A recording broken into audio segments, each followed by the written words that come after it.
So last time we finished talking about diabetes, and now we're going to be moving on to thyroid disorders. After I finish this session, I'm going to spend the evening adding the CK students to all the basically all the videos I had already originally done. So I went back to look at what I had actually already finished before the copyright issues popped up. Um, let me just find it real quick.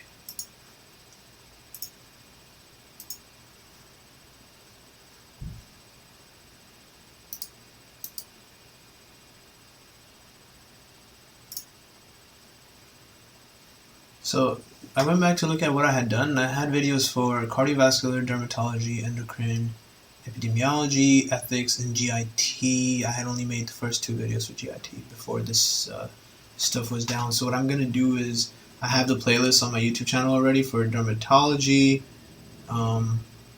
endocrinology, and yeah, so I'm going to add everyone. I'm going to add everyone to the derm, epidemiology, and ethics videos since they're already up. So you guys can start checking that out before we get to it together and have that ready. As usual though, always revise everything we did the day before.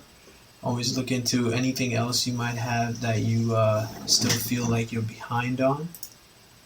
And then let's take a look at today's stuff. So thyroid questions, as most of you have probably noticed from like NBME, thyroid questions often tend to be very, very twisted because they can throw so many different measurements at you.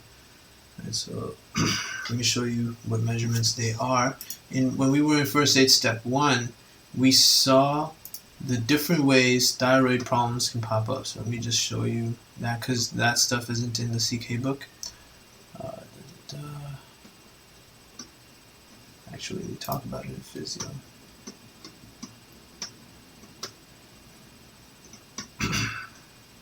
Cortisol, PTH right here. Okay. So there's a couple measurements, right? You're gonna have like free T3 and T4. You're gonna have total thyroid hormone. Right? So there's free T3, T4. Of course, you're gonna have TSH as one of the key things you're gonna look for.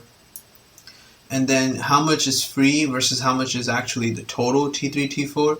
There's also other weird things like reverse T3, right? And then thyroid binding globulin and how that's related to things. And all of these different things also have this weird feedback that they have, which is with prolactin. So back in endocrine physio, we actually saw when they first initiated the chat that this is the table of interconnections between the various hormones, or various endocrine hormones. So what we're focusing on is this right here, right? So we have the TRH, which comes from the hypothalamus, that tells your anterior pituitary to make TSH. Now, this is going to be something that's going to be happening in all of us all the time. And then your TSH is supposed to go tell your gland, the thyroid gland, to make thyroid hormone. However, if your thyroid gland is not making hormones, so now imagine this is your gland, the TSH goes to here and tells you to make more thyroid hormone. You make all your T4, which can then in other places of your body become T3, and T3 is your active initiator, the guy that actually causes the effects of hormone, right? Thyroid hormone. However, if you don't have the gland, for any reason your gland is not working, your body will then have to make more TSH. To make more TSH, you're going to make more TRH. And there's this weird loop here that TRH has where it connects back to upregulating prolactin formation, right? So every time you make TRH to do all the TSH activity, you also make more prolactin. In everyday life, there isn't usually enough prolactin to actually have major effects, okay, in people that are healthy and have normal thyroid content. But in these people who are essentially hypothyroid, all this extra prolactin has its own loop, which comes around and stops GnRH, right? So essentially, every time you make too much TRH, you go in this direction and stop with this minus sign, GnRH. Now that will lead to deficits in reproductive hormone function and reproductive physiology in general because you're not going to have enough LH and FSH, right? So you don't have enough luteinizing hormone, you don't have enough follicle-stimulating hormone. This will show up in women who are of childbearing age, premenopausal, often even like between 20 to 30 age, or early 30s, definitely less than 40, and they're having menopausal problems, right? They're having periods that are being missed. They're missing their menstrual cycle. So this is usually what they end up presenting for, because these are not really going to, everything else with TSH and thyroid hormone usually won't be the key thing an adult will present with. Thyroid hormone has the most functionality in newborns, where, as they're growing, as they're maturing, as they're developing, that development is what ends up being ruined. They can't have that development anymore. So in adults, the real issue ends up being with this. And anytime you ever have a female that shows up to any clinic where she's saying that she's missed her menstrual cycle, of course, then you get CK style questions. What's the first thing you should check? Well, if a woman misses her menstrual cycle, even if she says she's not sexually active, remember, everything a patient ever says to you when they come into a clinic is based off of their word, right? You can't really per se take their word for it. Maybe, just maybe, they're lying. That's a smaller doubt. The other doubt could be that maybe they did something that they didn't think would get them pregnant. This can include anal sex, for example. If people have anal sex without protection, and the male ejaculated, that ejaculation can actually make its way to the vagina, which can, in some rare cases, cause pregnancy. Another case scenario could be that a patient could have been raped and they didn't know, right? Maybe like a date rape kind of thing. So there could be many instances where a woman is pregnant, even though she's saying she's not sexually active, or anything else, any other unpredictable, unforeseeable scenario. So in that case, a patient that comes in with missed periods, you immediately check for ACG. That's the first thing you do. And you find out that ACG is normal, so they're not pregnant, they don't have an ectopic pregnancy or anything like that. Then you go ahead and check their thyroid function, right? Because your thyroid, when you were young, it was all about your development. When you grow up, it's all about maintaining things going, right? This also includes mental function, muscle function, your entire thermoregulation function. Right, thermoregulation, as you've seen, does get altered in thyroid disorders, where hypothyroid patients who don't have TSH, who don't have T3, T4, don't have the actual thyroid hormone, they feel cold. Whereas patients who are hyperthyroid, have too much T3, T4, they're going to feel hot all the time. So here's the things that you can normally measure, right? So thyroid function tests, TFTs, include the following. You can measure TSH, the single best test for screening of thyroid disease, right? Because anytime you're either making too much T3, hyperthyroidism, or you're not making enough T3, hypothyroidism, your TSH will be deranged. And this is the best thing to check for thyroid function, unless, and then this is what you get tested on, any exception, right? Unless there is a history of brain injury, in which case free T4 should also be checked. So now, what you're going to see soon is that the list of things you check for, total T4, free T3, free T4, etc., right? These tables that are throughout the book are going to help you understand why you check those things. But those are the things that you get questions on, right? They're going to ask you like, oh, what would be the indicator, the best indicator for this patient's disease? How would you diagnose this disease? And we'll look at the questions together too, so we can break it down in terms of like how I was approaching it. So if someone had brain tumor, brain radiation, a really bad brain trauma, maybe they had a really bad car accident that caused the pituitary stalk to get injured, right? You can't really depend on TSH anymore because TSH production isn't working correctly, right? You need the hypothalamus for TSH to be made. Free T4 is the preferred screening test for thyroid hormone levels, because this is what you make, right? Even though the active guy is T3, this is what you make, right? The first thing you make is mainly going to have T4 in it. And then in your body, there are enzymes that can make this into T3, which is the actual active form. You can also check total T4. So now this one is not really going to be a screening test, because total T4, it doesn't matter if you have a bunch of total T4. If it's not free, then it can't do whatever it wants to, right? It doesn't have the freedom to do what it wants to. So checking for total T4 is not an adequate screening test. 99% of your circulating T4 is actually bound to TBG, thyroxine binding globulin, which is a normal globulin you make all the time. It's there, it's okay, it's not a pathological thing to have. Total T4 levels can be altered by any changes in levels of this binding globulin. So there are many case scenarios where the binding globulin levels can be altered, right? And you have to know those case scenarios, because if your patient presents with any of those case scenarios, you need to catch it, right? Like this. So you could have high thyroid binding globulin in any case scenario where you would make a lot of thyroid for no reason, or because you're just taking oral contraceptives, right? Both of these are case scenarios which are related to basically pregnancy, right? One where you are pregnant, the other where you're trying to prevent pregnancy. Both of these case scenarios lead to more TBG, right? So estrogen treatment is the one you want to think of, not just oral contraceptive per se. Anyone undergoing estrogen hormone treatment, for whatever reason that might be in the question, oftentimes remember questions are going to mention things that aren't actually happening in real life. They're not, real case scenarios. If you have too much TBG, then of course your total T3, T4 will be high. That's because let's say you made 100 T4. If 99 of those got attached to TBG, right? Attached to TBG, then you really only have one that's going to go ahead and do something, right? Now, in these people that have more TBG, all 100 of it might actually get attached to TBG. So then your body's going to make even more thyroid to get it to work.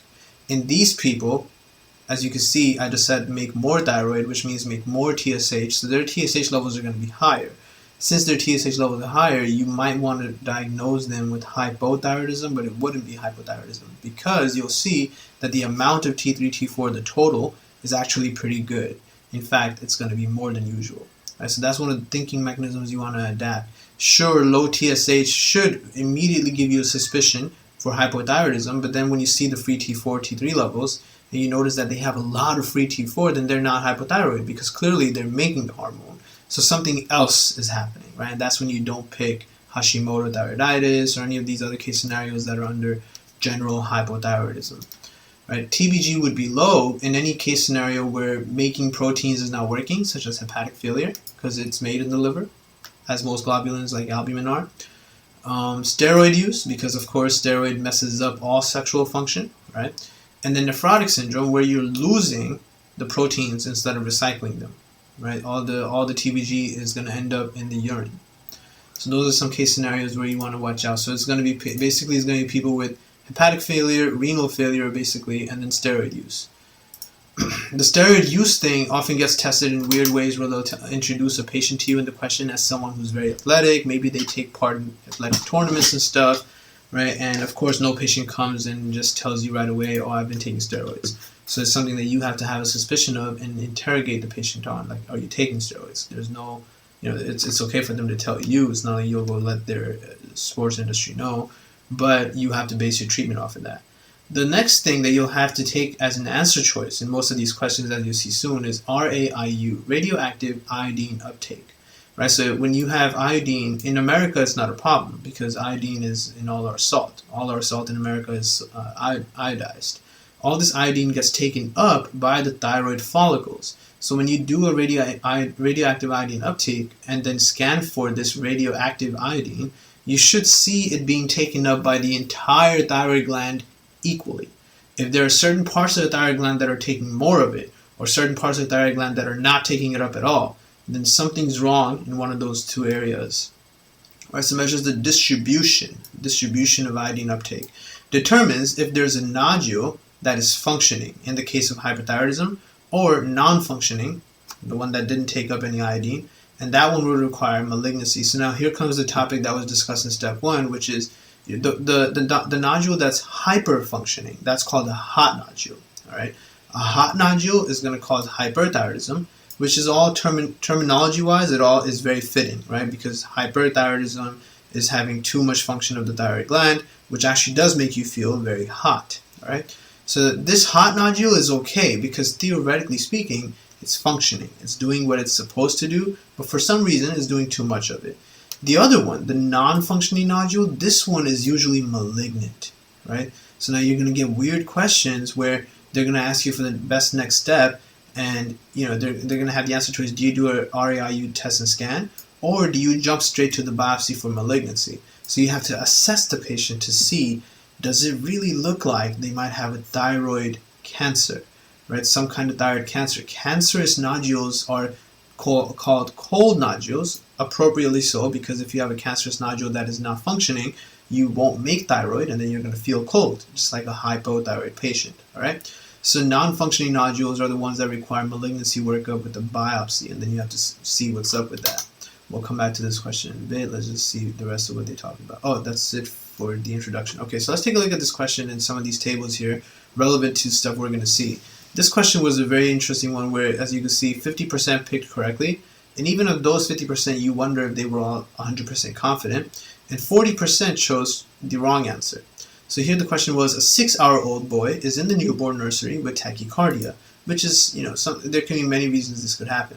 He was born at 40, my pencil, he was born at 40 weeks gestation, which is fine, to a 30-year-old woman, which is also fine, with Graves' disease. This is not fine. So she has Graves' disease. So now you have to remember the entire pathophysiology of Graves' disease from step 1, which mainly involved having antibodies that actually turned on thyroid receptors rather than killing them. So Graves' disease is a form of hyperthyroidism. This Graves' disease was actually treated with surgical resection 6 months before the pregnancy. So she didn't have Graves' disease per se when she was pregnant. However, subsequently, the mother became mildly hypothyroid. This happens, right? If you treat the Graves' disease, which was causing hyperthyroidism, you had to surgically basically remove the thyroid gland. Now she's going to become hypothyroid. But she was treating it with levothyroxine. So then at this point, it looks like everything they mentioned canceled each other out. Great. Then they go on to tell you the infant's weight is 2080 grams, which was under the 5th percentile, and that's a bad percentile, right? A 4-pound baby, that 4-pound 9 ounces baby is too small. Temperature is 99 F, pulse is very high. Exam shows an irritable but consolable infant with warm, flushed skin. Now, this description they're giving of warm, flushed skin and the fact that the baby has a high heart rate makes it look like the baby might be hyperthyroid. Okay? What is the most likely cause of this infant's condition? And the correct answer was that it must have been transplacental TSH receptor antibody, meaning that this woman, although you treated the disease, you don't get rid of the antibodies. Right? Think about it. They said that they treated the Graves' disease with resection of the actual thyroid hormone producing gland, the target of these antibodies. However, when this woman became pregnant, she now had a new thyroid gland in her body, the baby's thyroid gland.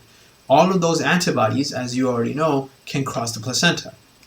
Immunity is often passed on. There's a lot of immunity that is passed on from the mom to the fetus, an immunology topic. So all of those antibodies that were in the mom actually went ahead and attacked the baby's antibody and caused the baby to have Graves' disease. So this neonate with maternal history of Graves, low birth weight, tachycardia, warm skin, and irritability is presenting with neonatal Graves' disease. Right, this is what this topic was about, and you can check out the rest. Transplacental levothyroxine was an illegitimate answer choice because similar to endogenous thyroid hormone, levothyroxine does not cross the placenta, something that you had to know to clearly not pick transplacental levothyroxine. Right, pregnant women can take levothyroxine. There's never been a case scenario that you've probably ever heard of where levothyroxine was a medication that you had to check for pregnancy for. It's not something that affects the fetus. All right. So levothyroxine, as well as the mom's own natural thyroid hormone, doesn't go through the placenta and affect the baby at all. The fetus makes its own endogenous thyroid hormone, which was becoming upregulated by the TSH receptor antibodies that were in this mom that never left. A patient that has a history of Graves' disease still has Graves' disease. The only reason they're possibly going to be euthyroid, which means have normal amounts of thyroid hormone, is because they no longer have the target for that receptor. You took out the thyroid gland. Very, very key fact to know, and clearly they had a practically 50-50 answer choice kind of thing happening there, right? So maternal testing and neonatal testing for newborns is all given here. The maternal testing is key though. Maternal thyroid testing in pregnancy, first trimester. In the first trimester, when a pregnant woman comes in, you check for total T4, free T4, and TSH.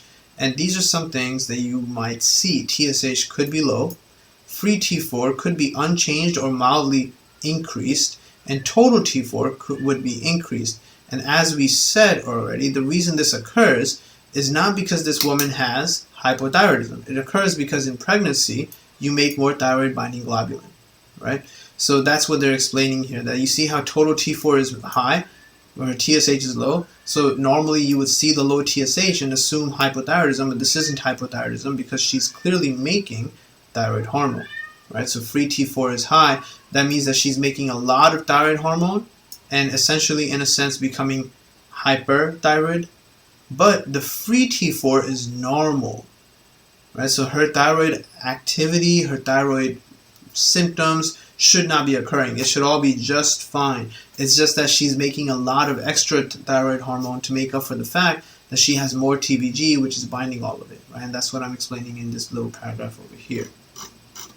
This question, so let's take a look at these guys. These guys also had the same issue happening where 60% chose the right answer, but 40% chose the two wrong answers. 20 chose radionuclide thyroid scan, which was something we just looked at, the RAIU, and 20% just chose reassurance and close follow-up, right? So reassurance and close follow-up often is the correct answer choice, but it's often something that you might see as a correct answer choice and then you second guess yourself. This would have been one of those questions where you would second guess yourself because there's something else here that you should check.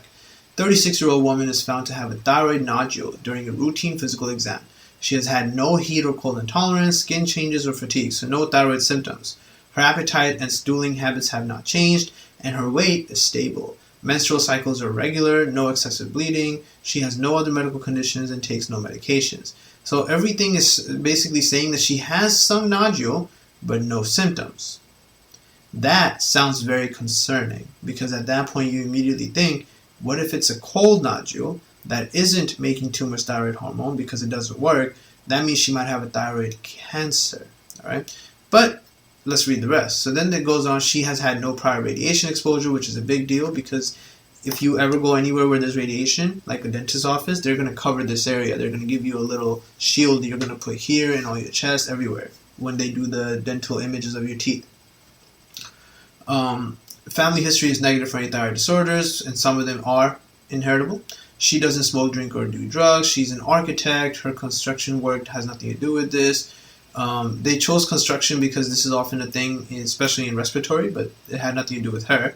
Temperature, blood pressure, pulse, respiratory rate within normal limits. Physical exam shows no abnormalities with the exception of some 1 centimeter discrete, non-tender, firm nodule in the left thyroid lobe. So it's great that they mentioned it's non-tender because if it was tender, that would be de Quervain's thyroiditis, right? The de Quervain causes pain, so you always remember that. What is the most appropriate next step in her management? Well, right now, all we know is that she has a nodule. So what we should check for is TSH. That's all this was. But why was this wrong? Why not do a radionuclide thyroid scan, right? Why not go ahead and check that if that nodule takes up a lot of iodine, or if that nodule does not take up iodine? Wouldn't that make sense? And then reassurance and close follow-up is another tricky answer choice here because as we saw, she has no symptoms. So thyroid nodules are common and may be diagnosed on physical exam or noted incidentally when imaging studies are obtained for other reasons. Once a thyroid nodule is found, cancer risk factors like family history and radiation exposure should be assessed, which was done. Physical exams should evaluate the size, mobility, and firmness of the thyroid and whether or not it's hurting or if there's enlarged cervical nodes. That was also checked. None of that was there. Serum TSH levels should be obtained, along with the thyroid ultrasound to determine nodule size and sonographic features. Certain sonographic features like microcalcifications, irregular margins, and internal vascularity, where your internal vascularity, you should always think you're making more VEGF, which is something that cancer cells, it's in your immunology first aid section, cancer cells self-promote. Cancer cells are able to make more VEGF to allow for more blood distribution so that they can live.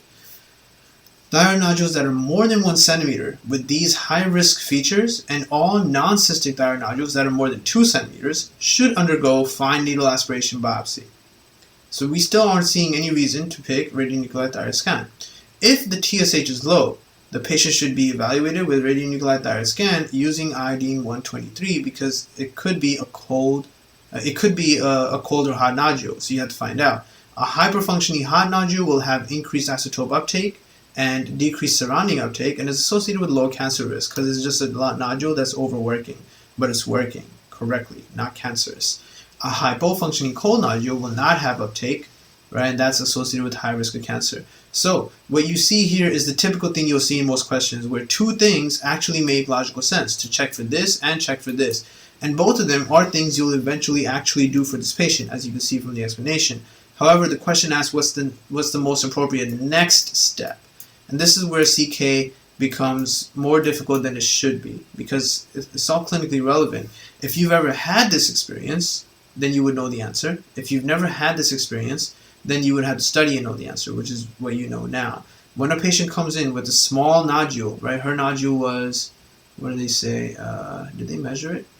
They don't even have the measurement really. Right? They simply said she has a thyroid nodule. They didn't measure it.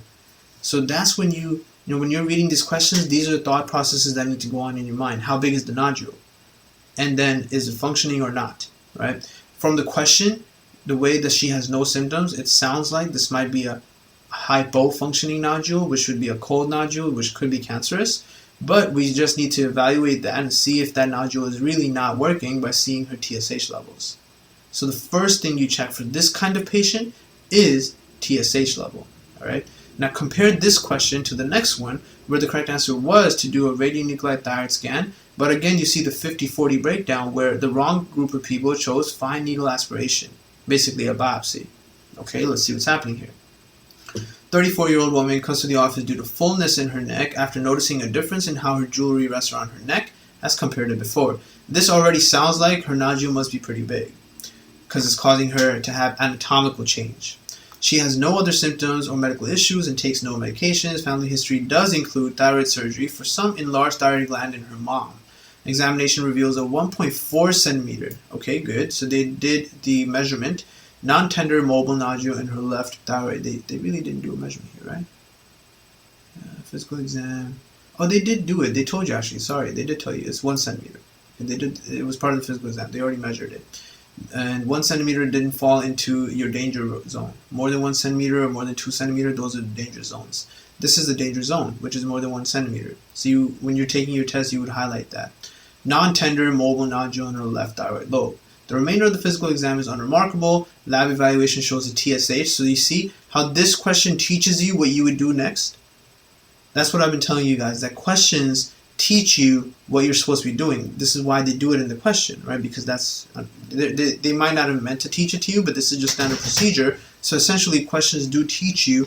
The question itself is teaching you standard procedure. So here is your standard procedure. You did the physical exam, you measured it, then you measure TSH as you're doing in this question. That's why it was the correct answer here, right? They measured TSH and it's 0.25. Serum total T4 is 10. Serum T3 is 176. And then they did the ultrasound, right? Which again, we saw was part of the evaluation. This paragraph here told you the correct order of tests to do for evaluation. Measure it, TSH, ultrasound. And in the ultrasound, they once again better measured it, and they saw that it has smooth margins and no internal vascularity or microcalcifications, which are red flags and things to look for. No red flag things are available in her. So what's the next appropriate step? Well, if there was internal vascularity or if there was microcalcification, we would do the fine needle aspiration. On top of that, her TSH is actually pretty low. Her TSH is low, which makes you think that this is looking like a patient who's hyperthyroid, which makes you then think that her nodule must be hyperfunctioning. It must be a hot nodule, not a cold cancerous nodule. All right, so the correct answer was just to do a thyroid scan to see if there's extra radionuclide uptake in that nodule. When TSH is low, do a radionuclide scan to see if you can find a hot nodule, because it must be making excess thyroid, and that is why her TSH is low. If you do not find a hot nodule, then you proceed to do a fine needle aspiration. All right, so this was first, then you do this second. So these two questions do a great job showing you the order of evaluation for any patient that shows up with a nodule of any type, and what you're looking for in these nodules, right? Vascularity, microcalcifications, size of the nodule, whether or not it's tender is related to the type of issue they have. It could be the vein, stuff like that. Right? So this is what this table is laying out for you. Primary hyperthyroidism, secondary hyperthyroidism, what you ordered, right? And all the different things. So the evaluation is always looking like it starts with TSH, free T3, and T4. Then, depending on what happened, whether TSH is high or TSH is low, you deal with it. If TSH is high, that's easy. If TSH is high, this is secondary hyperthyroidism. Secondary, why? Because her TSH is high. So what is this word hyper or hypothyroidism referred to? It's just like the name says. Hyperthyroidism means that your thyroid gland itself is working very hard. It's secondary in this case scenario on the right because her thyroid hormone is only working hard due to the fact that she's making a lot of TSH. This is why you simply order an MRI of the pituitary gland to see if she has maybe a pituitary cancer, pituitary adenoma of some sort, that's making a lot of TSH and causing her thyroid gland to secondarily make too much thyroid hormone. Super simple, straightforward case scenario. If the TSH is low, then you're thinking, could it be hypothyroidism? Which this is why you measure free T3 and T4 too, but her free T3 and T4 is high, so it's not hypothyroidism, right? Even though her TSH is low, it's not hypothyroidism because she has a lot of thyroid hormone being made. So then you do a physical exam or ask questions to see if there are any signs of Graves' disease, such as a goiter, ophthalmopathy, any of these things, right? Maybe they have this pretibial myxedema that occurs in the feet, okay? Any of those things are present, that's Graves' disease. If it is Graves' disease, then you're done. If it's not Graves' disease, no signs of Graves' disease at all, now you order the next thing, which is your radionuclide thyroid scan. Right? So that's the order. Order serum TSH as well as the free T3, T4, see what's happening, and then go ahead and do the scan if necessary. If you do the radionuclide scan and it has high uptake, then you have to see the distribution of the uptake. If the entire gland has high uptake, that is actually Graves' disease because her entire thyroid gland has high function. If there's only one area that has high uptake, that would be considered a hot nodule, and is simply a toxic adenoma, not necessarily something very malignant, and it can be easily dealt with. If her thyroid scan uptake is low, right, then after that, what do? You measure serum thyroglobulin. So you see how in this entire diagram, for the evaluation of hyperthyroidism, nowhere do we have fine needle aspiration. Right? That is usually an assay choice that is preserved for patients who looks like they have some kind of malignant cold nodule in their thyroid gland. Right? Where maybe in the ultrasound, maybe in some kind of scan, something you saw vascularity macrocalcifications and a nodule that's more than 1 centimeter, possibly even more than 2 centimeters. Right? So no fine needle aspiration. Be very cautious in picking that answer choice. It's not even in this table. Right? If the radioactive iodine uptake is low, you actually then measure thyroglobulin, and that's a trick answer choice many people don't really think to pick. But it makes sense to pick that, as we saw with the pregnancy example just earlier. Right? For someone to have low TSH, but a lot of T3 and T4, it looks like they made too much T3 and T4 to make up for the fact that some of their T3, T4 has been now consumed by the binding globulin. So they needed to make a little more T3, T4 to manage normal levels of function. And at that point, if the thyroglobulin levels are actually low, which means it wasn't thyroglobulin that was the culprit, then whoever this patient is actually taking someone's exogenous hormone. This has been seen in patients who are victims of psychiatry problems, like what's the one that's I can't remember. Let's go back and look at it. There's one where you like to be sick, whatever that one was. Let's see, should be here somewhere. The same page where you talk about like malingering and stuff. Yeah, right here. Factitious disorder. Right, so this is a common one, and the reason I said she is because this is the one that we're talking about, right? Someone who's doing it to themselves, characterized by multiple history of hospital admissions and willingness to undergo invasive procedures, more common in women and healthcare workers, essentially nurses is what you're going to see this in. Right? Nurses that do this is Munchausen syndrome. Right? So this could be that case scenario. It could also be a female patient who has some kind of issue with her own body type. She might actually be perfectly fine physically, but then she thinks her visual appearance is distorted. So she's trying to lose weight even though she doesn't need to. That's someone that's trying to take abuse levothyroxine, abuse thyroid hormone to lose weight. Not exactly a great idea. Not even really that effective. All right. If the thyroglobulin levels are high, right? Then it could be thyroiditis, it could be iodide exposure, it could be many other case scenarios as well, and it's a whole different set of things you would do in this way. So make sure that everything here makes good, clear, and concise logical sense, okay? And we talked about amenorrhea, right? Women missing their menstrual cycles. This is usually going to be a case scenario in a patient with hypothyroidism, where because they don't have enough TSH, right, low T4. You see the first thing here? Low T4. That's someone that is definitely not having enough thyroid hormone. That is hypothyroidism. What that does is that their hypothalamus realizes that, and they make more TRH, which leads to making more TSH. But the same thing, remember TRH, not only does TRH upregulate TSH formation, which will help her hypothyroidism, TRH also increases more prolactin formation, which could actually present with galactorrhea in a patient that is not pregnant, and present with amenorrhea, once again, in a patient who is not pregnant, because prolactin inhibits GnRH formation, which then leads to no FSH and LH, and then no ovulation will occur. So very key physiological thing that occurs, not the most intense stuff either. Right? And then they talk about some of the diseases here, which we just recently talked about. Right? This table here is very nice, and we'll look at this question. So there's one new thing here, which is this one. This actually isn't that new. It has been tested in step 1 in BMEs. It has been mentioned, I believe, in the UWorld question as well. I just can't remember if they actually called it euthyroid 6 syndrome there. So primary hyperthyroidism, the logical thing, right? You're going to see hyperthyroid and low TSH. Pretty easy. Mainly it'll be with Graves' disease, but it can also occur with amiodarone, which, contrary to what you might think, if you think that not many people take amiodarone because it's such a highly toxic medication with so many side effects, then you're wrong. Amiodarone is actually very commonly taken. Amiodarone, just for the shock study of things, I do this thing called shock studying, where you always change up where you were and go back to a different topic and revise it.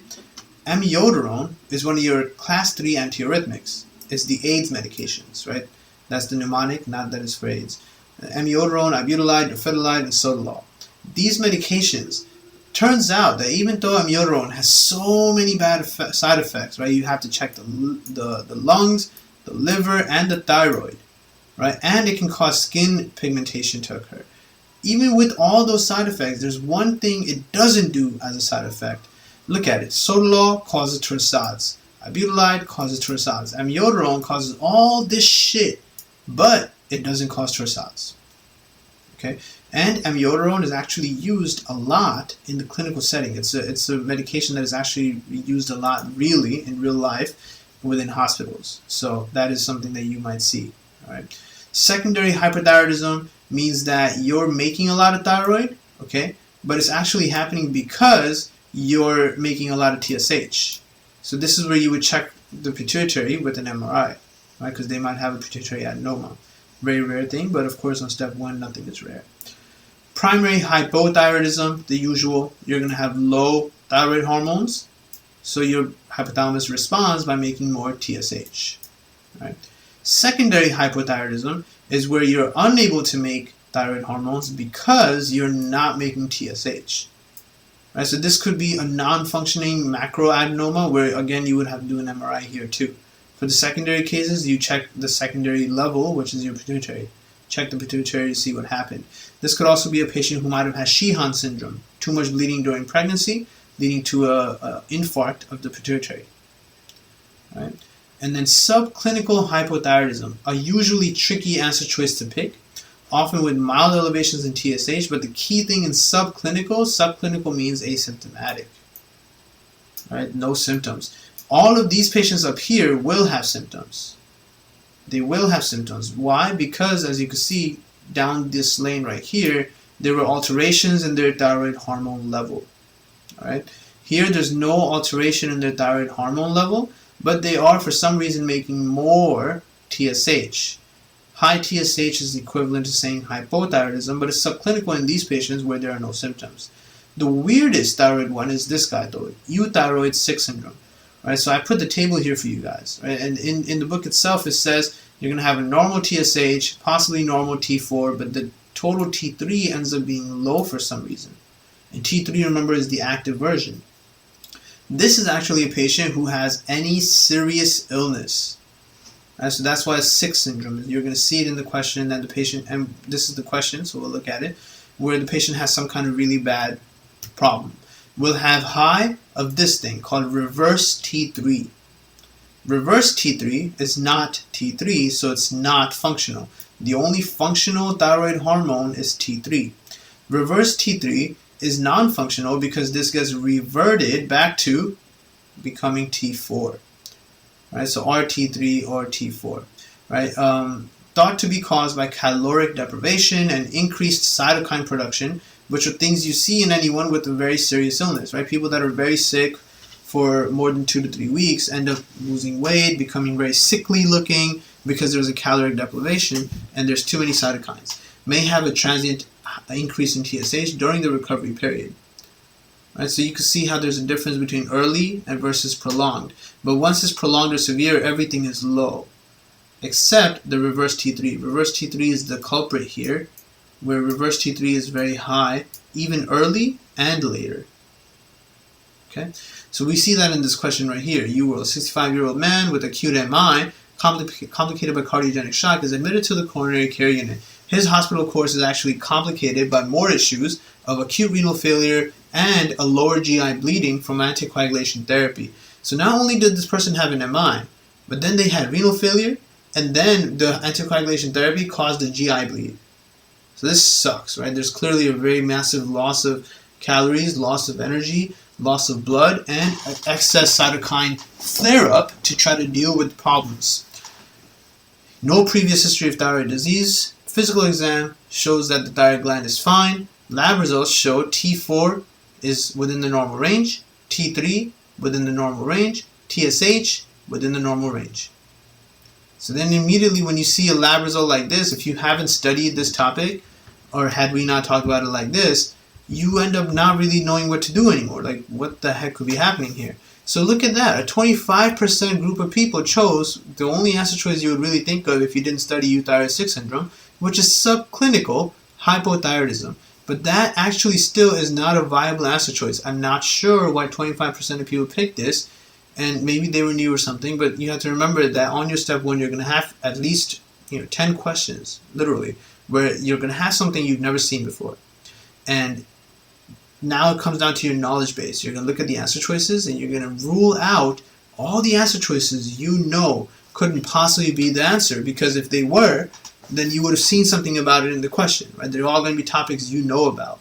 So then you pick the one answer choice you've never heard because that must be the correct answer choice. Because everything you do know about was clearly not the correct answer choice. That's how you rule things out there.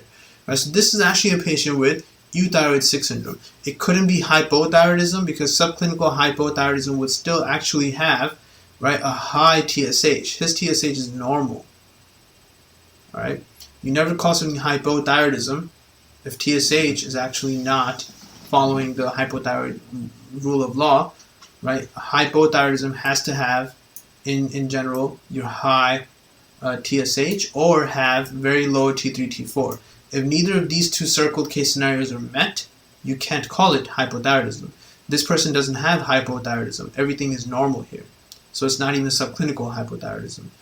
So it was euthyroid 6 syndrome. Any patient with acute severe illness could have abnormal TFTs. The most common pattern is actually a fall in all the things and an elevation of reverse T3, but it can also present with something like this where everything is normal, right? Thyroid function testing here is actually unreliable, right? TFTs are unreliable in patients with acute illness, and thyroid hormone supplementation in those with euthyroid 6 syndrome has not been found to improve clinical outcomes.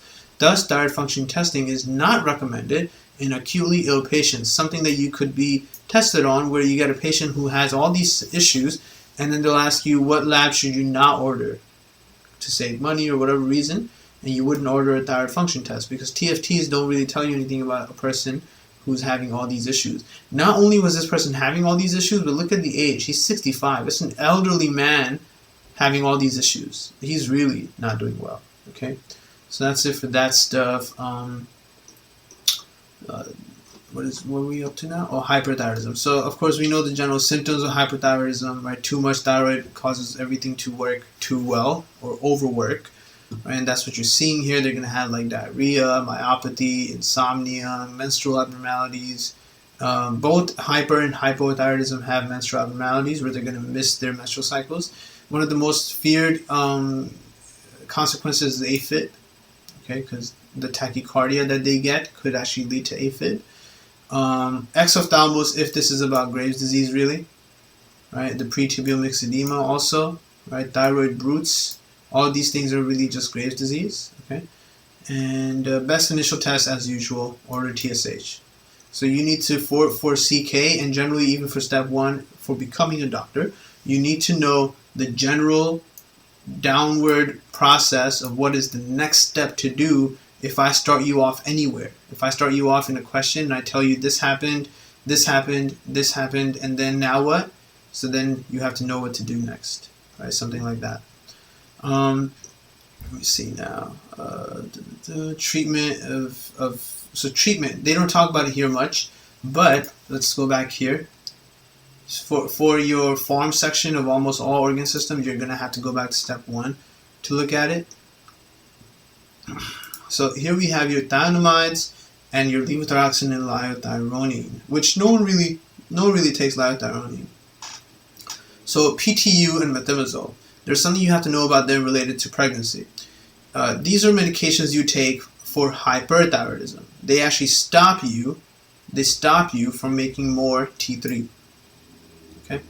PTU is used in the first trimester of pregnancy because methimazole is a teratogenic medication. You can't use methimazole in the first trimester. But in the second and third trimester, you can't use PTU. So first trimester, you keep the mom on PTU. Second and third trimester, you keep the mom on methimazole, right? Because if you use PTU in the second and third trimester, apparently it has higher chances of hepatotoxicity. All right, not used to treat Graves' ophthalmopathy. This was actually a UWorld question for step 1, where they had a patient that came in with Graves' disease. They treated it with propylthiouracil, and then what symptom will not be resolved? The symptom that will not be resolved is the eye issue. This ophthalmopathy that patients get, if you ever get a question with Graves' disease, and then the question asks you, and this can happen in CK, where they give you a patient with Graves' disease, they do the physical exam, they tell you there's ophthalmopathy, pretubular myxedema, blah, blah, blah, all these Graves' symptoms. They'll ask you, what can you give the patient to treat the ophthalmopathy? And then, of course, answer choice A will be propylthiouracil, and you'll pick it because you're thinking this will treat the Graves. You'll treat the Graves, but it won't treat the ophthalmopathy. So the correct answer would be corticosteroids, like prednisone. All right. Levothyroxine is just levo is for left. Okay, that's the orientation of the hormone. Thyroid hormone replacement is just the thyroid hormone that you take from pills, right? And that's really not a major issue. Could be abused for weight loss, but not a great idea at all because you end up throwing off your hypothalamic pituitary thyroid axis, and there's not too much to worry about there. All right, so that's it for that. These are probably the questions I was just talking about right now regarding those farm issues. Right, here's more about the choice of treatment for Graves' disease. All right, so choice of treatment in Graves' disease, you could do one of these 3 things to fix a person who has Graves' disease. In the question we just saw, they had a surgery, right? The thyroidectomy was done. They took out the thyroid from that patient, but then the baby still was affected by the Graves' antibodies. You could also take anti-thyroid drugs, which is fine, but then, pregnancy, PTU is only used in the first trimester. You can't really use it later, all right? And then radioactive iodine, which would actually kill the thyroid gland without having to do surgery. All right, this is actually a patient preference in mild hyperthyroidism where doing surgery would be too extensive. All right. And there's the complications of Graves' disease treatment. So one of the key things that you see here with your thionamides, the side effects that they can have, is the agranulocytosis, which is rare in real life but not in STEP. Right. So these medications, PTU, methimazole, can actually cause a skin rash, agranulocytosis, aplastic anemia, all of which are very problematic. Right. You don't want any of these issues. And the key side effect methimazole causes in babies in the first trimester is aplasia cutis, where it's usually seen in the head where a certain part is going to be missing skin in the scalp of the baby. Right? So that's what aplasia cutis is. That's the ophthalmopathy right there.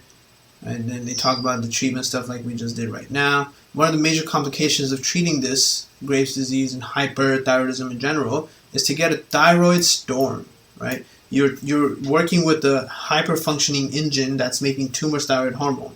You mess around with it, it ends up, boom, overdoing the thing it was already overdoing. And you get a thyroid storm, which is too much thyroid hormone.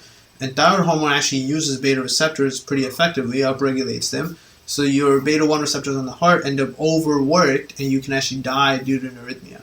So you have to be very careful, right? Admit patients who have a thyroid storm immediately and treat them with beta blockers, because as I just said, they use beta receptors, the thyroid hormone, right? And give them high-dose antithyroid medications like PTU or methimazole. Give a high-dose potassium iodide 1 hour after the use of an antithyroid medication. This is going to be your question where you're going to get what's the next best step, right? You get a patient with thyroid storm. This is going to be a very bulky question, actually, a big paragraph where the patient has Graves' disease. They came in for treatment. You did the treatment. Now they got a thyroid storm. You gave them a beta blocker. What's the next best step? A lot of shit is going to be in that big-ass question, and it could be question number 215 for you. So you're worn out. You have to remember to give potassium iodide after that, right? The addition of corticosteroids may also be effective, and untreated hyperthyroidism can also lead to long-term bone loss. Right, so very important to make sure you know the step of things you need to do. So not only do beta blockers help because, of course, it blocks the activity of what the thyroid hormone was doing, you also need to give the antithyroid stuff and to give potassium iodide and to possibly add corticosteroids depending on how bad things are. All right. Check out some of the questions they have in the book itself, because the CK book has questions like this one here. 24-year-old woman with hypothyroidism presents at 10 weeks gestation for a prenatal visit. Her only medication is levothyroxine. What adjustment is probably needed to her levothyroxine dose? So then this is the kind of question where you start thinking, oh, she's here for 10 weeks gestation prenatal visit, so she's pregnant. This means she's going to have more TBG being made, right? More TBG being made. That means a lot of the levothyroxine that she's eating is just going to get bound by the TBG. So that means you have to increase her levothyroxine dose, because a lot of her levothyroxine is just going to go to waste being attached to the excess TBG she's going to have physiologically simply because she's pregnant. 10-year-old boy presents to the ED with 2 weeks of polyuria, polydipsia, new onset lethargy, so sounds something like diabetes. Physical exam reveals signs of severe dehydration. Labs reveal blood glucose of 500, which is way too high. And at that point, it's not just diabetes anymore. This could be DKA, and it is. A diagnosis of DKA is made. And the patient is started on insulin and some non-dextrose-containing IV fluids, right? Because you don't need to give the person sugar. So you give the non-dextrose-containing IV fluids. So this question is actually teaching you that thing, okay? And then his glucose on recheck after this initiation of stuff is now 250. Now what do you do? Right, so now you have to figure out what would be the next best step for that. And they do a pretty simple job explaining it. Now you actually add the 5% dextrose to the IV fluids. This was in step 1 NBME question, which is pretty annoying, okay? But initially, because the sugar levels were so high, you give non-dextrose IV fluids because you need to rehydrate the patient. They told you the patient was dehydrated. But now it is necessary. In the management of DKA, it is important to start IV fluids and insulin immediately, but the initial IV fluids should not have sugar in it. Initially, the goal is to rehydrate the patient and decrease blood glucose. But once blood glucose reaches 250 to 300, it is now important to add the 5% dextrose to lower the risk of hypoglycemia. You don't want the, you see how it went from 500 to 250? Went from 500 to 250. You don't want this trend to keep going. If you keep giving non-dextrose IV fluid, this trend will keep going from 250 to 125, and it's not going to stop, right? Then it's just going to keep going down to like 50, and this is very bad. And for a 10-year-old boy, younger patients need glucose even more. Here you're seeing different radionuclide scans, right? So radioiodine uptake. You use 99M technetium per technetate to do the scan. And in this first one, you're seeing multiple areas. You're seeing this one, you're seeing this one here, a tiny one here, and this one here. Right? Multinodular areas of increased uptake. Whereas in B, the entire gland has a pretty valid uptake, with a little more focus here and here, but generally speaking, the entire gland has it, right? Like here, you can see this area does not have uptake at all. Okay, so there's a key difference here. This one is a multinodular, possibly a hot nodule kind of thing, so it's not exactly cancer. And this one is Graves' disease. Right? Compare these to basically what you would see in normal. All right, so that's what they're showing you there. Then comes the topic of hypothyroidism, which again, to know about these conditions, you would just go back to your step 1 first aid, and you would see the conditions in a little more depth there. They do a basic summary here of what the key factors are for each of these, and they go on to tell you the general symptoms of hypothyroidism that you already know about, and we just talked about the medications and what their side effects are. Right? We talked about PTU is great in the first, methimazole second and third trimester. All right, key side effect. Right? And that you cannot use PTU in the second and third trimester because it can cause liver failure. Black box warning, right? So those are some things to watch out for. Now let's take a look at these controversial questions on the right side too, because they were pretty weird with how many people chose the correct answer and then the groups of people that chose the wrong answer. It's always concerning if you do a Euro question and there were actually bulky groups of people that chose the same wrong answer, as opposed to 45% chose the right answer, and then everyone else was everywhere else. They chose whatever other answer choice, right? That's not so concerning. 21-year-old woman comes to the office with 5 months of fatigue, excess sweating, palpitations, slightly overweight, had previously been unsuccessful in losing weight with caloric restriction and exercise.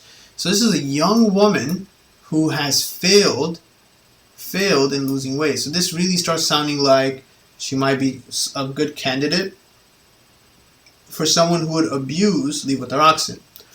However, she has lost weight during the past 6 months with an over-the-counter weight loss remedy. Okay. She has had no menstrual periods for the last 3 months, which is very concerning. No menstrual periods. She is not sexually active. Okay. Blood pressure is normal. Pulse is 100. BMI is approaching a better number than anything high. This is still overweight, but you know, I would have liked to know what her BMI was before 6 months ago.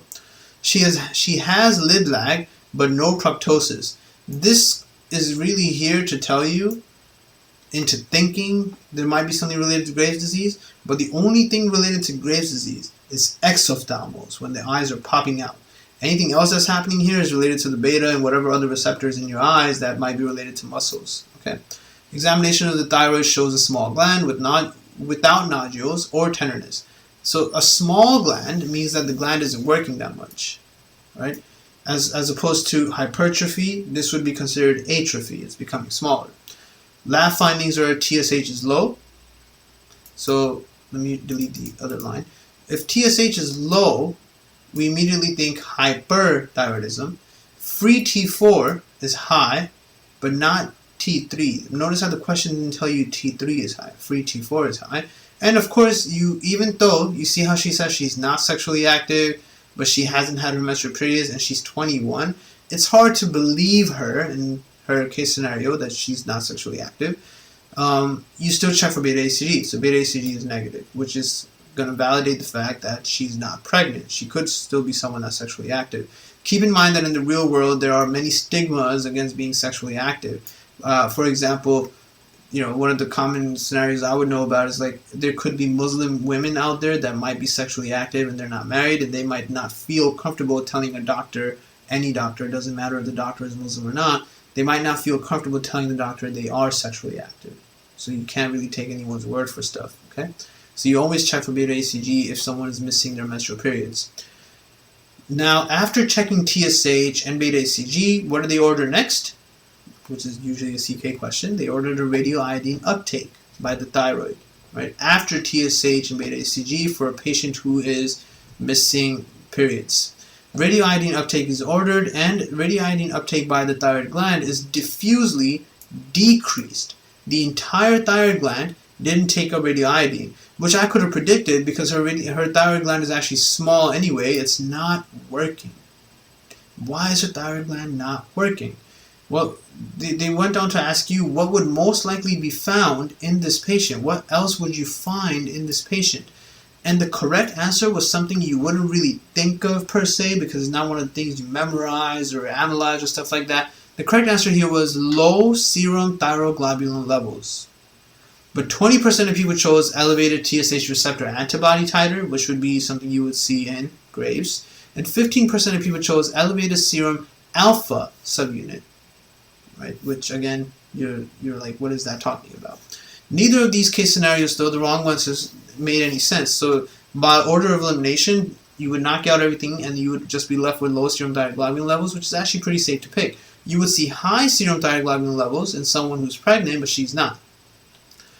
This patient with fatigue, sweating, palpitations, and weight loss has features of hyperthyroidism. The first step in evaluating this is to measure serum TSH and free T4 levels. In the absence of a TSH-secreting pituitary adenoma, patients with hyper T4 will have an elevated T4 and low TSH. The most common cause of hyper T4 is Graves' disease, which is caused by the autoantibody. However, she doesn't have any of that stuff, right? TSH receptor is antibody to the TSH receptor and is characterized by a diffuse goiter and ocular abnormalities. Patients with undiagnosed hyper T4 may be evaluated further with radioactive iodine uptake, usually with scan. A high RAIU suggests de novo hormone synthesis due to Graves' or toxic nodular disease. She didn't have that. She has this. She has a low radioactive iodine uptake because it was diffusely decreased, which suggests either release of preformed thyroid hormone or exogenous thyroid intake. In such cases, the serum thyroglobulin level can make the distinction. You see how in this order of things you would order, the table here? In this table, the last thing that we were looking at was measure thyroglobulin, right? And it's low in patients who take exogenous hormone, which was very much something you should be suspicious of for a young woman trying to lose weight, and they told you she bought some over-the-counter remedy to lose weight. Chances are whatever she bought is something that works like thyroid hormone, right? It's not good for her. Okay, so that's all this question was. Very nice, intricate question. And there are things like that out there. There are many things out there. There's also, you can actually also take beta HCG for weight loss. Right? There's actually an HCG supplement you can find over the counter that is supposed to help with weight loss. Not proven or whatever, but it's apparently something that works. Many people will say it has worked for them, but there aren't any studies, as far as I know, that actually prove it. This question says, a 24-year-old woman comes to the clinic after 3 weeks of heat intolerance and increased appetite. So heat intolerance means she's cold, right? And I hate how they don't say that. Right, so by saying it in this terminology, this is something step 1 will do also, and step 2 CK will do also. This is something step does. By starting with the word heat, they make you start thinking of someone that's feeling hot or something, and then you start losing track of whether it's hypo or hyperthyroidism.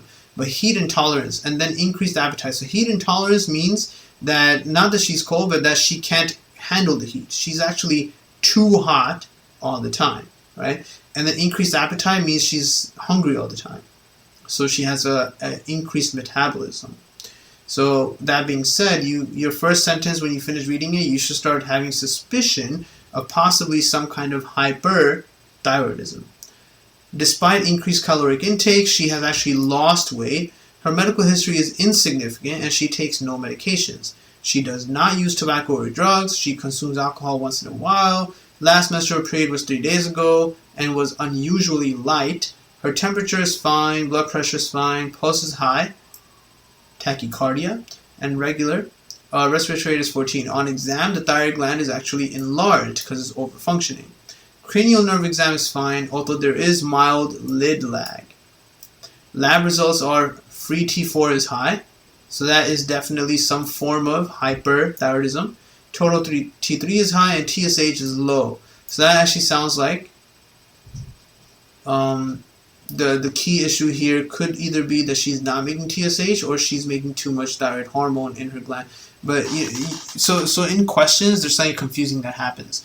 In questions, what happens is you can't tell what caused what, but you have to analyze the question and figure out the fact that if she has very high T4, then that means that her thyroid hormone must be being made too much. She's making too much T4 in the gland, and as a feedback, her TSH is low.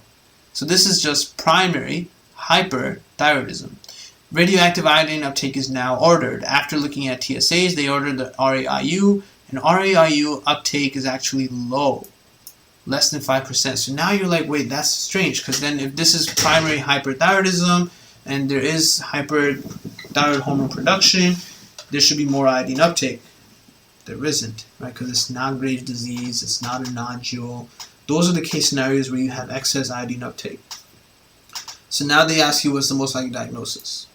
So if you got confused at the part where you read radioactive iodine uptake is low, then you would get lost. And these people did get lost, right? Now, 20% here chose Graves' disease. There was no way this could be Graves' disease. Because if it was Graves' disease, radioactive iodine uptake would be high diffusely in the entire thyroid gland. Then there was this answer choice of struma overi. Right? This is actually a very interesting topic in reproductive. It's in step 1, first aid, and this is a pretty cool thing. Or the answer could have been just painless thyroiditis, which was correct for her. Right? So what you noticed in the question is that overall her symptoms are presenting with hyperthyroid symptoms. Her thyroid lab results are showing hyperthyroidism. Right? So everything is telling you and pointing fingers at hyperthyroidism, and the radioactive iodine uptake was low. So then what happened?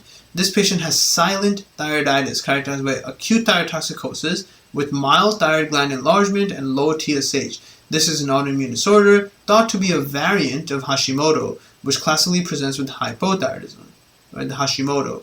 But her case scenario is hyper. The follicular inflammatory reaction leads to persistent hypothyroid phase, but most patients recover normal thyroid function. The RAIU is low, suggesting the release of preformed thyroid hormone. In contrast, Graves would have hyperthyroidism due to increased thyroid synthesis, so RAIU would diffusely be high, as we said earlier. This case scenario is a unique thing that was introduced by UWorld. It's not in either step 1 or step 2 books, but it was a great scenario because this is the kind of shit that happens on step 1. It won't necessarily happen due to a thyroid question. You'll have a question on some other absurd topic where you're going to have a brand new thing being mentioned that you might not have heard of. It exists in the medical world and it's probably there somewhere on one of these medical websites, but it's not in the book. Right? So silent, acute, painless thyroiditis. That's what she had. That was the only viable answer choice to pick anyway. Right? Struma overi, I don't know if I can find it. Let's see. It might pop up if I just do the search. Sometimes it doesn't. And reproductive.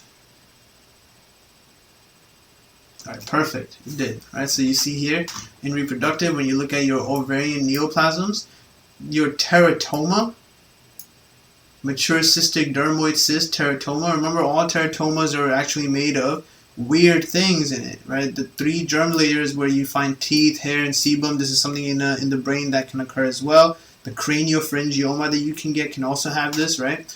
So this is a problematic issue that can actually lead to pain due to ovarian enlargement or worse, ovarian torsion, which is very painful because you actually end up twisting the ovarian arteries because there's a size difference here in the tumor, and that gets really bad, and then you can cut off blood supply.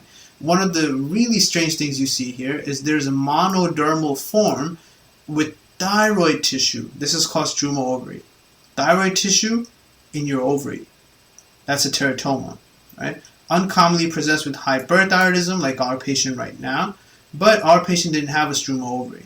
So picking struma overi wasn't the most far-fetched answer choice to pick, and 30% did pick it, mainly because they probably didn't think of the fact that thyroiditis, inflammation of the thyroid, can actually squeeze out preformed thyroid hormone from your thyroid. That's what's happening to her. That's a very important thing to make sure you grasp. Very interesting topic right there. This question here was another one, again, 40-40 kind of thing, half and half people. So this one says, 28-year-old woman develops tachycardia in the post-operative recovery room. That's weird, right? Because post-operatively, you would think that the operation had maybe anesthesia, and anesthesia would decrease heart rate, not increase it.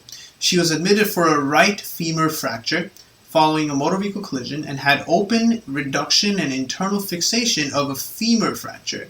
So these are thoughts that's what's happening in your mind as you're reading it, but to keep you awake, to keep you focused, and so on.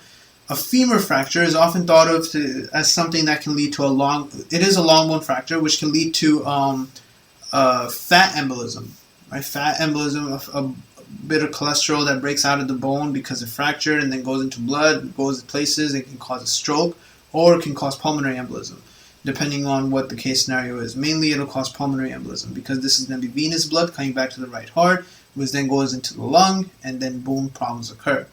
So those are the two case scenarios you're already thinking of as you're reading this. While in the recovery area, she began experiencing nausea and vomiting and became anxious and agitated. She has no known medical problems and drinks 1 or 2 glasses of wine on weekends, so she's not an alcoholic either. Right? Alcoholics who get hospitalized for too long may have alcoholism withdrawal symptoms. Her temperature is very high, blood pressure is also very high, pulse is very high, respiratory rate 24. Pulse oximetry shows 98% of room air because she doesn't have a pulmonary embolism. So it wasn't a question relating to a fat embolism. On exam, she is delirious and has a fine tremor. Mild lid lag is present. So whenever you read this, this often should make you think of something thyroid related. She has no muscle rigidity and her deep tendon reflexes are high. So muscle rigidity was the one reason you would not pick the wrong answer choice here, which was, they asked what is the next best type of management, and a lot of people picked dantrolene, which could be used to fix malignant hyperthermia. But malignant hyperthermia has sustained muscle contraction. This is a neurology topic regarding anesthesia, and that's not what she had. This is why they told you she has no muscle rigidity. I really don't know why 35% of people chose IV dantrolene here. Right? These are supposed to be people getting ready for step 2, which means they're done with step 1, which means they should know step 1 topics very well, to some extent.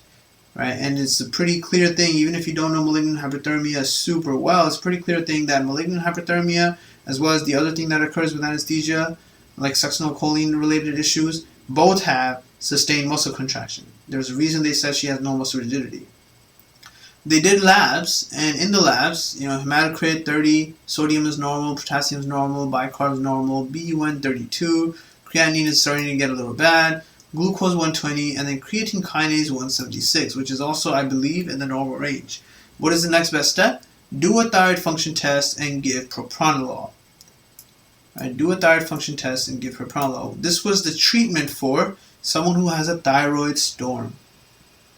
Right, thyroid storm, you check for the thyroid storm, get the labs correctly, and give beta blockers to stop all of her issues. It makes sense to give a beta blocker anyway. You'll fix the pulse, right? And beta blockers are medication for hypertension, so you'll fix the blood pressure, and hopefully the temperature will be fine too.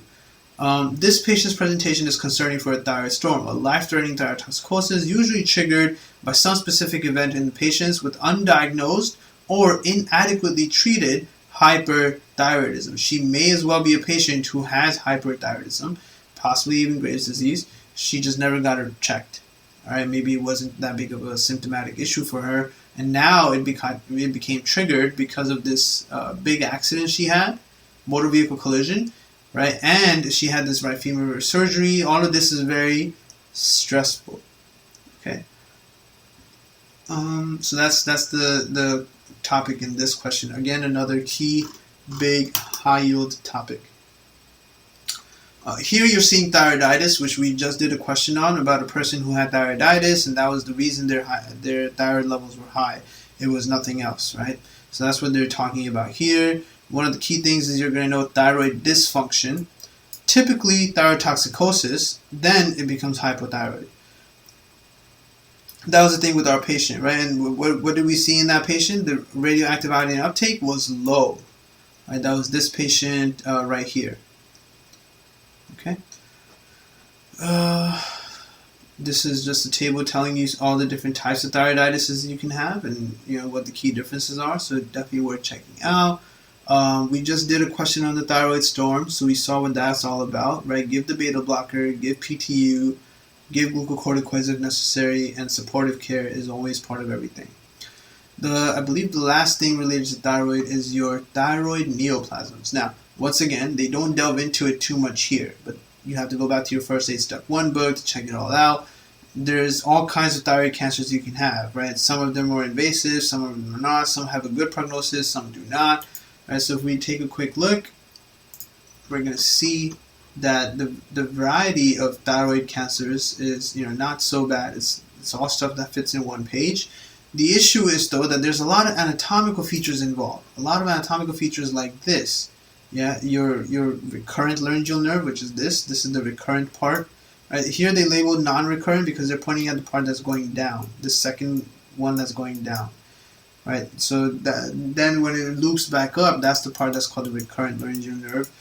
And doing thyroid surgery is very problematic because look at all the anatomy here. Right, so you need to keep in mind your vagus nerve, your superior laryngeal nerve, your left recurrent laryngeal nerve, all the things that are occurring on the left side. Right, that's why most questions are going to be regarding your left thyroid gland. There is also a right one too, though, so you got to be careful. But oftentimes it's usually the left one that becomes more problematic just because of the anatomy of how things are. It's more complex on the left side because the aorta arches towards the left. Towards the left, because this is the patient's left side right here. So this anatomical image does a great job from Anblas. As far as the different cancers, the most simple one and the benign one is just your thyroid adenoma. It's just a benign solitary thing with no invasion, right? Absence of capsular or vascular invasion. It's not malignant. Then you have the malignant guys, right? Which Orphan Annie is related to this one with your psammoma bodies. Follicular carcinoma, which has the invasion into the capsule, and medullary carcinoma, which is related to parafollicular C cells, right? This one is also a huge high-yield topic because of its connection with men's syndrome, both 2A and 2B, so just men 2 in general. And then anaplastic carcinoma, which is pretty much just going to lead to death, right? Very poor prognosis. TP53 mutations, so you don't have cell repair, DNA damage repair. In these thyroid neoplasms, thyroid nodules are very common, and they show an increase in incidence with age. Most are going to be hot nodules, which are benign. Usually asymptomatic on initial presentation, discovered incidentally. Hyperfunctioning nodules will have hyperthyroidism. Large nodules adjacent to the trachea or esophagus could cause anatomical issues. An increase in risk for malignancy is associated with a history of childhood neck irradiation. Cold nodules, female sex, age less than 20 or more than 70, right? It has a double curve to it. Right, you see this double distribution a lot, where this is the lower age, this is the higher age, and it doesn't occur in middle-aged people. Right, that dual distribution is common, and if there's family history or if the nodule is rapidly growing, right, all of these things. And we already saw other things, right? We saw that the nodule could be more than 1 centimeter and have microcalcifications and vascularity, or it could be any nodule more than 2 centimeters. That's a problem too, right? Too big. Check for anterior cervical lymphadenopathy. Carcinoma may be firm and fixed. All right. So then they show you all the the general summary of things that we just looked at in the step 1 book. Always revise your men's syndromes if you don't remember all of them correctly.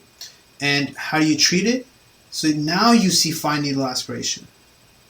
You see how in the diagnosis and the screening and that entire table we looked at for dealing with people that show up with hyperthyroid problems, fine needle aspiration was not one of the things. You don't pick fine needle aspiration if the question is asking you the next best step and you're still not done diagnosing the thing. Once you're done diagnosing it and you do the entire workup and you figure it out, then you do this. So look at this. Now we have a new table here, right, for the diagnostic workup of thyroid nodules. The book itself has a thing too. So if we look at the U-World one first, right, you look for TSH and thyroid ultrasound first, as we did in some of our questions. And if it's normal or there's an elevated TSH, then you go ahead and do fine needle aspiration based on size. Okay, and what does this mean? So if you have elevated TSH, then you already know that this is a cold nodule because this nodule must not be making thyroid hormone. Cold nodules are malignant. Do the fine needle aspiration. This is evaluation, remember, not that you're doing any kind of screening. You're already pretty much sure here that this is definitely a cold nodule. You do the fine needle aspiration. If you evaluate the thyroid nodule and you find out that there's low TSH, then you feel a little more comfortable, because low TSH means that the nodule must be hyper-functioning and the patient has hyperthyroidism. So then you do the radioactive uptake, as we saw in our questions so far. All the questions we looked at were regarding this stuff, right? The TSH was low, you then do the radioactive uptake, and then based off of, once you see that there is high uptake, you know it's a hot nodule, and then you just treat the hyperthyroidism with maybe anti-thyroid drugs, radioactive ablation, or surgery of removing the thyroid gland. That's about it. But as soon as you have a cold nodule, as soon as you're confirmed that there is a cold nodule after doing the radioactive scintigraphy or seeing that the TSH is high, then you just jump to fine needle aspiration. You don't need to wait at that point, right? And in the book they go into a little more depth about it, but generally speaking it's all the same thing. Okay, so very important to know the order in which to order these tests, right? The procedural increasing order, first step, second step, third step, fourth step, how to order these things. This question here, 40-year-old man comes to the office for a medical evaluation. He has not seen a physician for many years, and his wife insisted that he get checked out. Okay, he has no prior medical conditions, but says that lately he has been feeling fatigue and has occasional muscle aches. He has also gained 10 pounds over the past year. Doesn't smoke, but occasionally drinks. Family history is significant with coronary artery disease, which is irrelevant to thyroid at least. Blood pressure is fine, not that bad. Pulse is low, right? Because this guy is at the lower end. Normal is 60 to 100. His is 60, which means that it could be 50 in a second. It wouldn't take much to change that. This is why he's so fatigued anyway. He is a little overweight. Physical exam shows nothing wrong. Fasting serum lipids show total cholesterol 280. But total cholesterol isn't that significant. You want the question to tell you this. This is where you see that his LDL is very high. Okay. Now, turns out though that coronary artery disease itself is not related directly to thyroid, but lipids are. Lipids definitely are. As we're going to see, let me see if I can find it. I'm not 100% sure. Let's see. Where was thyroid again? Okay. So one of the things about thyroid are excuse me, this one right here, right? So normal function of thyroid hormone is actually to break down lipids, to do lipolysis. Okay, this is a very high scenario lately because everything else most people tend to remember, like, even this one some people tend to often forget. To manage blood sugar levels is also a thyroid function, right? Do more glycogen breakdown or new gluconeogenesis. That way you can maintain your normal blood sugar levels if you're becoming hypoglycemic somehow. These are the things, these last two things are the things that make it very hard for someone with hypothyroid to lose weight. And a person who is hypothyroid will have difficulty getting onto what is known as the keto diet, which actually works using lipolysis. Right, on the keto diet, you stop taking in sugar, so now your body starts relying on lipolysis for energy, but you're going to have a hard time doing lipolysis if you're on unmanaged hypothyroidism. Right? If you manage it with levothyroxine, then there's a better chance and everything's going to be okay. So this lipid breakdown is what they're focusing on in this question. Right? He has high LDLs. What is the best next step in management of his dyslipidemia? Obtain thyroid function studies. There's a trick answer choice here, which was begin atorvastatin therapy. Now, there's two reasons you wouldn't pick atorvastatin therapy. One, because you know that this sounds a lot like hypothyroidism, and two, because he has muscle aches already. Right? He has occasional muscle aches, so it's a little hard to think of giving him a statin. But this question did a good job showing you that he seems to have undiagnosed hypothyroidism, because he's been feeling fatigue and stuff, and he's gained 10 pounds. This was out of the blue. Right? They didn't really mention if he's doing anything to lose weight or doing anything that might make him gain weight, but he's gained 10 pounds. He feels weak and tired, right? He's someone that hasn't seen a doctor in a long time. So we need these labs. We need his thyroid function studies. Before we even start him on atorvastatin for no real reason, get his labs, right? Get his labs, because this is a patient that you're going to get a lot of questions, someone who has not seen a physician for many years. So what do you do with a patient who hasn't gotten to a physician in a long time?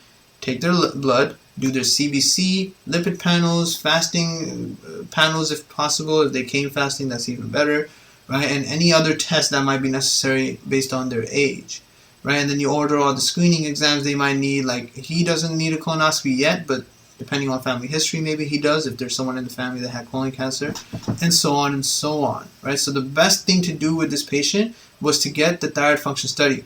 40% of people chose beginner atorvastatin therapy because, as you could see from looking at the question, they did a good job hinting it to you. They were like, look, his LDL is high, right? What else did they tell you that they didn't need to? His family history has coronary artery disease. They're literally playing puppet with you and walking you into the wrong question, the wrong answer choice. Don't let that happen, right? Patients with hypercholesterolemia should have thyroid screening done because thyroid disorders, mainly hypothyroidism, can cause hypercholesterolemia because you have decreased lipolysis in these patients. And if he starts taking levothyroxine can improve lipid levels, but normalization could take several months. But it'll get better. He'll be fine. And if anything, he'll stop gaining weight, he'll stop feeling fatigued, he'll have normal thyroid function, and over time he'll come back to baseline. Alright, so that's all your information for the thyroid, just as complex as it was for the sugar stuff, but nothing as complex as everything we talked about for cardiovascular. Alright, thanks a lot for joining, guys. Enjoy the rest of your evening, and then I'll see you all on Friday to continue on into bone and marrow disorders.